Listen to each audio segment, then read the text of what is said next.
Hello everyone, welcome to Nath পরিবার। আশা করি তোমরা সকলে ভালো আছো, আমিও ভালো আছি। দেখে নাও আজ আমি কোন রেসিপি তোমাদের সাথে শেয়ার করছি। খুব বেশি গরম পড়লে দেখবে কোনো কিছু রান্নাও করতে ইচ্ছে করে না, আবার কোনো কিছু খেতেও ইচ্ছে করে না। তবে কিছু তো একটা খেয়ে থাকতে হবে। তাহলে চলো রান্নাঘরে দেখি আজ কোন রেসিপি তোমাদের সাথে শেয়ার করা যায়।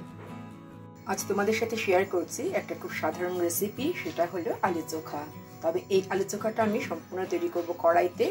আর এটা একটু স্পেশাল আলু চোখা। সাধারণত তোমরা যে ধরনের আলু চোখা খেয়ে থাকো, এটা তার থেকে একটু অন্যরকম। ভিডিওটা প্রথম থেকে শেষ পর্যন্ত দেখলে তোমরা বুঝতে পারবে। একটা আলু সেদ্ধ করে আমি ম্যাশ করে রেখে দিয়েছি। আলু চোখা বানানোর জন্য কড়াইতে দিয়ে দিচ্ছি তেল। আমি এখানে দিচ্ছি 1 টেবিল স্পুন তেল। তোমরা আলুর পরিমাণ অনুযায়ী তেল দেবে। আমি যেহেতু একটা আলু দিয়ে তৈরি করছি, তাই 1 টেবিল স্পুন তেল দিয়ে দিলাম।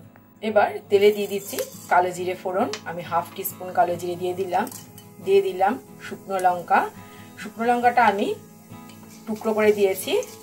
ইচ্ছে করলে তোমরা আস্তেও দিতে পারো, তারপরে সেটাকে হাতে ভেঙে অ্যাড করতে পারো। আমি যেহেতু আলু চোখাটা পুরোটাই কড়াইতে রান্না করব, তো আমি একটু জিরে দিয়ে দিলাম।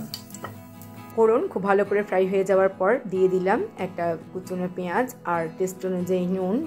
এবার একটু নাড়াচাড়া করে নেব। জাস্ট কয়েক সেকেন্ড কুক করে নেবার পরে আমি এর মধ্যে অ্যাড করে দিচ্ছি গ্রেট করে রাখা রসুন, আর দিয়ে দিচ্ছি একটু গ্রেট করে রাখা আদা। তবে আদাটা সম্পূর্ণ অপশনাল, ইচ্ছে করলে তোমরা দিতে পারো, নাও দিতে পারো। আমার মনে হয় আদা দিলে টেস্টটা ভালোই লাগবে। যেহেতু আমি স্পেশাল আলু চোখা তৈরি করছি, তো এইভাবে তোমরা তৈরি করতে পারো।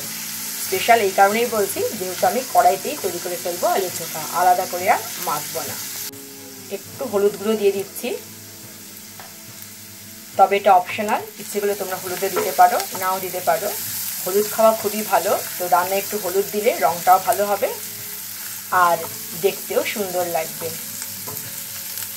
একটু হলুদ দিয়ে নেড়ে নেওয়ার পরে দিচ্ছি একটা কাঁচা লঙ্কা চিড়ে। ঝালটা অবশ্যই তোমরা নিজেদের টেস্ট অনুযায়ী দেবে। আমি যেহেতু আগেই বলেছি একটা আলু দিয়ে তৈরি করছি, তো আমি একটা কাঁচা লঙ্কাই দিলাম। আবার আগে একটা শুকনো লঙ্কাও দেওয়া রয়েছে। একটু ফ্রাই করে নেব। পেঁয়াজটা একটু ভালো করে ফ্রাই হলে খেতে ভালো লাগে। একটু ব্রাউন করে ভাজতে হবে। দেখতেই পাচ্ছ পেঁয়াজটা কিন্তু বেশ অনেকটাই ব্রাউন হয়ে গেছে। এবার এর মধ্যে আমি দিয়ে দিচ্ছি ম্যাশ করে রাখা আলু সেদ্ধ।